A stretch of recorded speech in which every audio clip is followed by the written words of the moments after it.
Hey guys, I'm Anna, and today I'm going to show you how to add a credit card on Shane app. So first of all, you need to open up Shane app on your device, and then head over to the product you want to purchase. For this instance, I'm going to scroll down and click on Accessories. Then tap on the product you want to buy.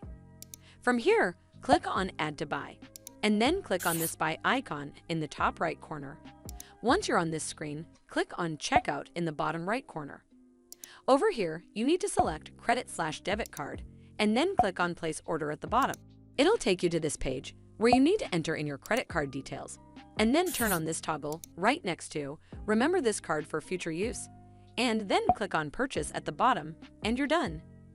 Well, I hope you find this video helpful, and if you did, then make sure you give this video a super thanks by clicking on this heart icon to help support the channel, and don't forget to hit that subscribe button. We'll see you in the next one.